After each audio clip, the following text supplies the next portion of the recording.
Hello, मेरा नाम doctor Misbah Soomro है और मैं आगा खान यूनिवर्सिटी हॉस्पिटल में कंसल्टेंट मेडिकल ऑन्कोलॉजिस्ट की हैसियत से काम करती हूँ। अस्सलाम वालेकुम, मेरा नाम डॉक्टर रबिया फ़रीद है और मैं आगा खान यूनिवर्सिटी हॉस्पिटल में एज़ अ फैमिली फिजिशियन काम करती हूँ। आज हम कैंसर के हवाले से जो इम्पोर्टेंट क्वेश्चंस हैं, बर्निंग मिथ्स हैं, जो लोगों के ज़हन में सवालात हैं, उनके बारे में बात करेंगे।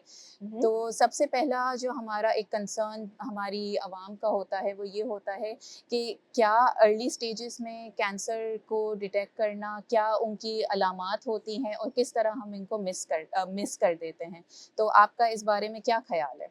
ये आपने बात बिल्कुल सही कही है। इब्तिदा में जो कैंसर की अलामात होती हैं, वो बहुत ज़्यादा तकलीफ़देह और दर्दनाक नहीं होती हैं। बिल्कुल। बट हमारी बॉडी किसी न किसी तरह से हमें कुछ सिग्नल्स और इशारे दे रही होती है कि समथिंग इज़ गोइंग रॉन्ग।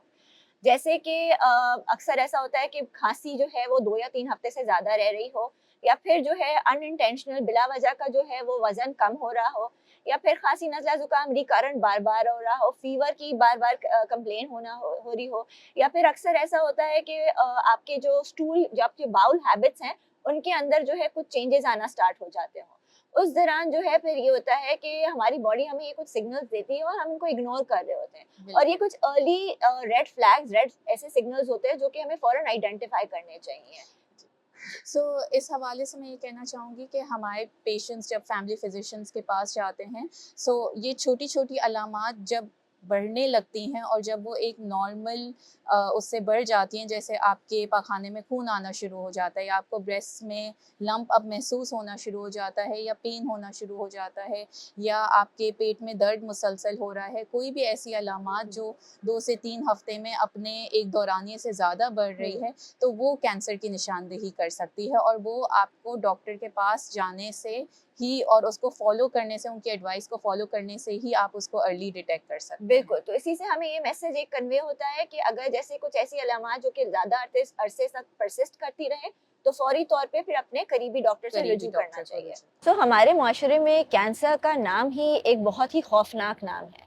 अगर बिल्कुल। खुदा न ख़ास्ता किसी को कैंसर डायग्नोज़ हो जाता है, तो उसमें मेरे ख़्याल से कैंसर की ट्रीटमेंट से ज़्यादा उसके अपने नाम से ही लोग इतना डर जाते हैं कि उसकी ट्रीटमेंट में बहुत ज़्यादा डिले आ जाता है। बिल्कुल, और इसी वजह ये एक बहुत बड़ी वजह है जिसकी वजह से हमारे बहुत सारे पेशेंट्स देर से क्लिनिक में प्रेज़ेंट करते हैं विद हुँ। डायग्नोसिस, बिकॉज़ जो ख़वातीन हैं, वो बहुत शर्माती हैं अपनी तकलीफ़ के बारे में बात करने हुँ, में हुँ, हुँ। और ख़ास तौर पे जब वो तकलीफ़ बढ़कर और फिर जब वो आगे के स्टेजेस तक पहुँच जाती हैं, तब वो बताती हैं। इनिशियली स्टेजेस में बहुत कम पेशेंट्स हमारे पास प्रेज़ेंट करते हैं, उसकी बड़ी वजह हमारे माशरे में कैंसर के वर्ड के साथ ये हुँ। एसोसिएटेड है कि बस कैंसर हो गया तो इट्स अ डेथ सेंटेंस, जो कि हुँ। गलत है।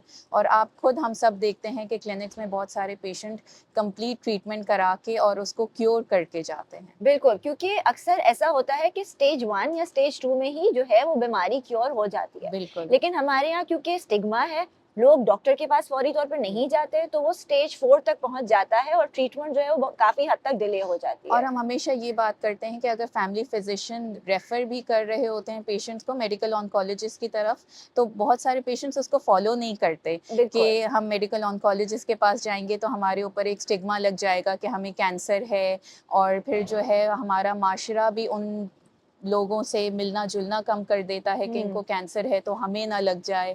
तो बहुत सारे ये फैक्टर्स होते हैं जिसकी वजह से हमारी पॉपुलेशन जो है वो अर्ली स्टेजेस में हमारे पास नहीं पहुँच पाती। बिल्कुल, और इसी वजह से हमारा ट्रीटमेंट जो है वो डिले ही हो डिले हो जाता है। जाता है, बिल्कुल। और इसी वजह से और इस मिथ की वजह से कि कैंसर कंटेजियस है, बहुत सारे पेशेंट्स जो हैं वो लेट प्रेज़ेंट करते हैं। कैंसर फैल नहीं सकता, आप जो है वो पेशेंट किसी को कैंसर दे नहीं सकता और ना ही उस वो पेशेंट जो कि अंडर ट्रीटमेंट है कैंसर के लिए, जैसे कीमो या रेडिएशन हो हुँ, रही है, हुँ। तो उससे उसके ख़ानदान वाले को या उसके मिलने-जुलने वाले को कोई खतरा नहीं होता। ये चीज़ कोई कोई नुकसान नहीं दे सकती कैंसर की ट्रीटमेंट, ये एक बहुत बड़ी मिथ है हमारे पास। बिल्कुल, आप सही कह रही हैं, क्योंकि मरीज़ों के अक्सर सवाल यही होते हैं कि हम इनके साथ रह सकते हैं, हम खाना हुँ, शेयर कर सकते हैं, बिल्कुल, चाहे वो पेशेंट कीमो पे हो या रेडिएशन पे हो। रेडिएशन। अब जैसे आपने मेंशन किया, हमारी सोसाइटी में ख़वातीन जो हैं वो अपने गायनी और ब्रेस्ट इश्यूज़ लेके काफ़ी डिस्कस करते हुए हिचकिचाती हैं। तो मैं एक आपको बताना चाहूँगी कि मेरी क्लिनिक में एक हमारे पास एक फीमेल आई थी और वो मिडल एज फीमेल थी। ब्रेस्ट लम्प था उनका, हमने उनको आगे ट्रीटमेंट और उनके उसके लिए इन्वेस्टिगेशंस के लिए रेफर किया, पर अनफॉर्चुनेटली वो कुछ ही अपने फैमिली प्रेशर, सोसाइटी प्रेशर की वजह से नहीं जा सकी। 2 साल के बाद जब फिर से जब हमारे पास आई तो मालूम पड़ा कि वो स्टेज 4 और उनका कैंसर पूरी बॉडी में फैल चुका था। तो बिल्कुल इसी तरह है कि हमारे यहाँ जो है वो ख़वातीन या कोई भी और जो सोसाइटी के लोग हैं वो इसको एक्सेप्ट नहीं करते हैं। बिल्कुल। और ये ही एक वजह है कि हमारे पास जब पेशेंट स्टेज 4 में आते हैं, तो फिर ट्रीटमेंट ऑप्शंस तो उस वक़्त भी हमारे पास अल्हम्दुलिल्लाह बहुत सारे अवेलेबल हुँ। हैं, मगर वो क्योर नहीं हो पाता। क्योर जो सबसे अच्छा होता है वो स्टेज 1, स्टेज 2, स्टेज 3 के पेशेंट्स में होता है। बिल्कुल, बिल्कुल सही बात है। तो हमारे यहाँ अक्सर ऐसा होता है कि अगर कैंसर बहुत लेट स्टेज में डायग्नोज़ होता है तो लोग समझते हैं कि अब कोई उम्मीद ही नहीं है बचने की, अब ज़िंदगी यहीं पे ख़त्म हो जाती है।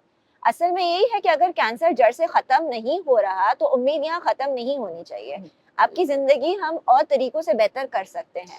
बिल्कुल। और इसके अलावा अब तो हम 2026 में हमारे पास सिर्फ कीमोथेरेपी या रेडिएशन थेरेपी के ऑप्शंस नहीं है, हमारे पास बहुत सारी न्यू ड्रग्स हैं, हुँ, टारगेटेड थेरेपी हैं। सो स्टेज 4 का मतलब सिर्फ ये होता है कि हम इसको क्योर नहीं सकते, मगर हम उसको कंट्रोल ज़रूर कर सकते हैं और क्वालिटी ऑफ लाइफ को इम्प्रूव कर सकते हैं। हम उनके सिम्पटम्स को कम कर सकते हैं इलाज के ज़रिए, और इसमें हमारी पूरी टीम इन्वॉल्व होती है, हुँ, जिसमें हुँ। डॉक्टर्स होते हैं, पैलिएटिव केयर फिजिशियंस होते हैं, नर्सेज़ होती हैं, सारा सपोर्ट स्टाफ होता है। हुँ, सो स्टेज 4 में अक्सर पेशेंट्स जो है वो ट्रीटमेंट से भी बहुत घबराते हैं।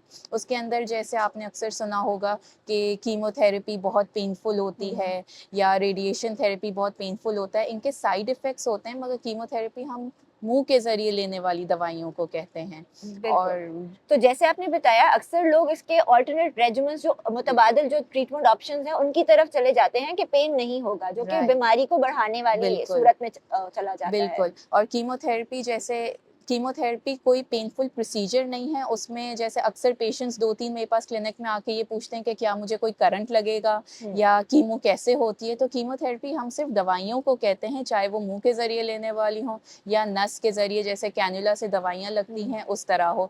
तो ये कोई प्रोसीजर नहीं है, ये सिर्फ हम मेडिसिन्स को कहते हैं। और इसी तरह रेडिएशन थेरेपी भी जो है वो, उसमें कोई वो प्रोसीजर तकलीफ़देह नहीं है, इनके कुछ साइड इफ़ेक्ट्स होते हुँ, हैं और हुँ, उस साइड इफ़ेक्ट्स को कैटर करने के लिए हमारे पास पूरी टीम होती है। सिर्फ़ करना ये होता है पेशेंट्स को कि अपने डॉक्टर्स, अपने फ़िज़िशियंस, अपनी नर्सेज़, अपने सपोर्ट स्टाफ के साथ इन कॉन्टैक्ट रहना चाहिए और उनको फ़ॉलो करना चाहिए, ताकि इलाज की जो पूरी जर्नी है, वो हुँ। उनके लिए आसान हो। बिल्कुल, और इसके साथ-साथ जैसे डॉक्टर और टीम के साथ-साथ घरवालों का सपोर्ट बहुत ज़्यादा बिल्कुल। ज़रूरी है। घर जी, जी। तो इसके साथ जैसे फैमिली सपोर्ट के साथ आप और मज़ीद जो है वक़्त के साथ बेहतर हो जाते हैं और उसके साथ आपकी जो अलामात में भी बहुत जल्दी बेहतरी आना जल्दी शुरू हो बेहतर। जाती है।